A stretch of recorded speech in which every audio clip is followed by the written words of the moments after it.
You know who else doesn't have storylines? Michigan last year. Well, when you have Jim Harbaugh, you always have a storyline. Oh. Yeah, it's fuck Jim Harbaugh. Yeah. 45, 50, 45, 40, 35, 30. He's gonna go. Holy cow. Big Red Junkies. Day by day. Day by day. He gets better and better. We get better and better. Give me JPB. Give me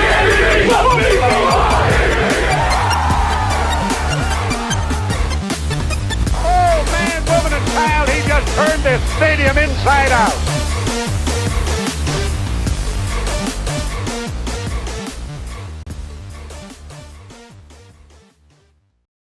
What's up, dudes? Hey, yo. We're back. We're talking Big Ten Media Days. That's this week. It is. It's Monday night. We are. It's kind of like the official football seasons here. Yeah, we're now in the trudge. Yeah. We're on the home stretch. Yes. It's been it was funny as of this morning. It looks like we're what are we 33 days out? I was 34 days looking out? it up right now. From Nebraska, 33 days as the time of we're recording tonight on Monday. And this will be out tomorrow morning. So 32 days. This is the plan right now. And before we jump into that, we want to remind you. Nebraska is 40 days, 39 on Tuesday. Yeah.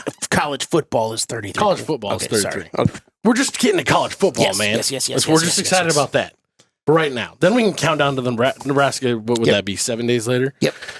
But before we get jumping in, we have been doing a bad job about this, but we're still growing. We want to thank you guys all for that.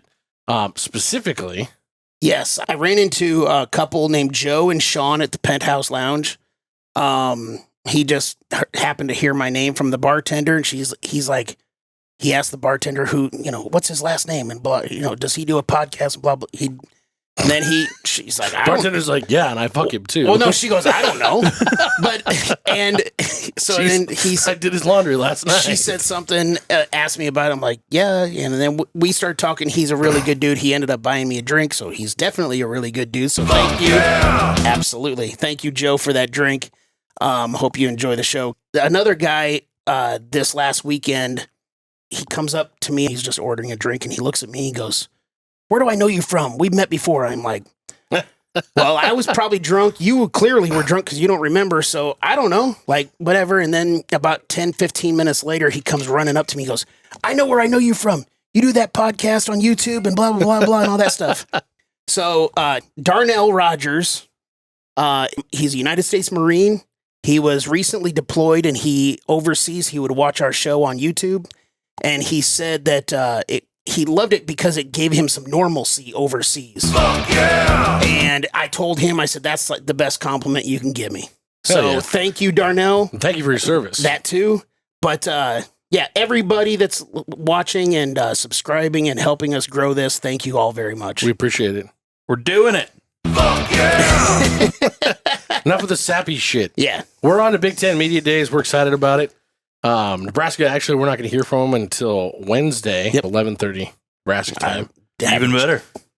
There'll obviously be a lot of interviews and things like that going on, but the official podium time, I guess, for Matt Rhule, Isaac Gifford, Ty Robinson, and Ben Scott is going to be 11:30 Central Time on Wednesday. I think the guys that they're taking are perfect. Absolutely. Personally, I heard a lot of people, how's Hutmaker not there? How's Rhule not there?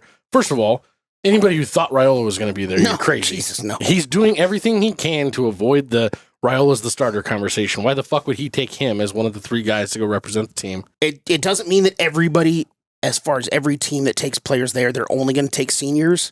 But that's kind of your standard, is you want to be able to take the seniors as kind of their last hurrah and everything else.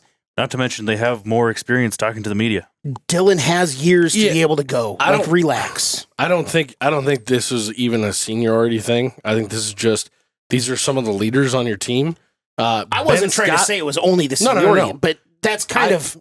Specifically this morning... It's kind of a tiebreaker. Specifically this morning, Mitch Sherman on the Locked On Huskers podcast, he actually made fun of James Franklin for always only taking seniors. He's like, that's just stupid.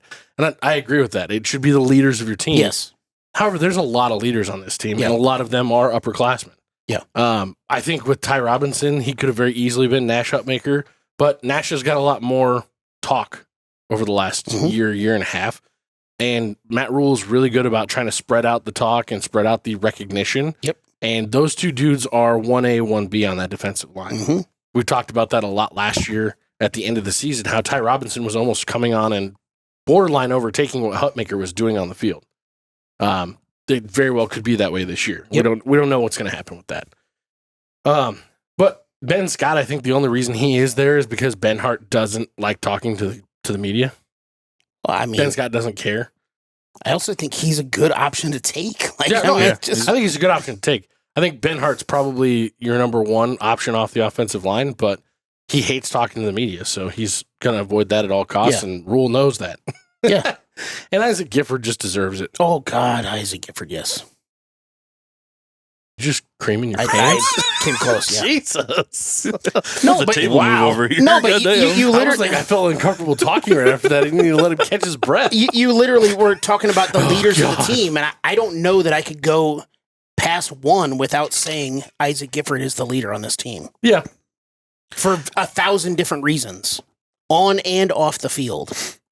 I think that he would have had a shot at getting drafted had he left last year. Yeah. And so the fact that he decided to come back and has given this whole, it's a lot of the same thing you heard from a lot of the Michigan players last year that could have been gone that came back.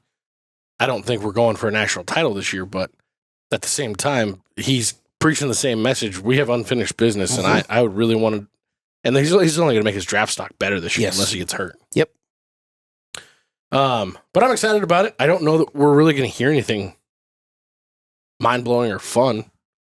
Like, this is going to be one of the more boring Big Ten media days that I can remember in recent time. Yeah, we don't have a new coach. Yeah, we have the high-profile quarterback coming in that is the presumed starter, but other than that, like, we don't really have any storylines. We have 4 new teams that are coming in. I'm okay with that. No, Yeah. I completely agree with you. You know who else doesn't have storylines? Michigan last year. Well, when you have Jim Harbaugh, you always have a storyline. Wow. Yeah, it's fuck Jim Harbaugh. Yeah. But when you have 4 new teams coming into the conference, yeah, that is going to overtake everything. Yeah. So, and then the pressure that Ohio State has to actually win a national title, or at least even compete for a national title. Or just beat Michigan. Yeah. That's their first Super Bowl of the year, is to beat Michigan. But I think it's going to be interesting to see Oregon really press for a Big Ten championship in their first run here, because they, in my opinion, they are the clear 1B choice as Big Ten champion, and definitely going to be in that game. The big question is, can they maneuver into the Big Ten successfully in year 1? Yeah. Doing the week in and week out. Yeah, we'll see how beat up they get throughout the year. That's what I'm talking about. Yeah. I mean, they're not going to play an easy schedule by any stretch. It got easier with DeBoer leaving Washington. Yeah. But they're playing Boise State and Oregon State in their non-con. And then they've got UCLA, Michigan State, Ohio State, Purdue, Illinois, Michigan, Maryland, Wisconsin, and Washington on their schedule. So they're not missing anybody. I mean, missing USC's maybe the next missing Iowa. You got to play Michigan and Ohio State the first year in the Big Ten. They're not doing them any favors. No, that's for sure. But I mean, there's a lot of teams. If you go like the top 4, and I mean that can kind of go into one of our conversations. The top 4 to 5 teams is Ohio State, Oregon, Penn State, Michigan. Yeah. More than likely, you're going to probably play at least 2 of those teams. Chances are you're probably not going to play all 3 of them. Yeah. And then the 5th team is probably Iowa. And then you got kind of a hodgepodge mix of a bunch of teams in that second or maybe third-ish tier. Well, and we were talking of about teams. it. That preseason poll came out, like you said, from Cleveland.com. They've got Nebraska right at 8. I mean, you're running right down at Ohio State, Oregon, Penn State, Michigan, Iowa, USC, Wisconsin, Nebraska. Yeah. Rutgers, Washington, Maryland. Washington being at 10, I think that's a little high based on everything that they lost. I think it can be, but they replaced DeBoer with a great coach. I think he can develop and all that stuff. They still are going to have some talent. They lost so much, though. They did. But I kind of think that little group between maybe if you want to throw Iowa in there, I kind of think Iowa's at the top of this group that I'm about to talk about, but you pretty much go 6 through 10, USC, Wisconsin, Nebraska, Rutgers, and Washington. Kind of throw them in a hat and just draw names out. They're all kind of the same teams. Yeah.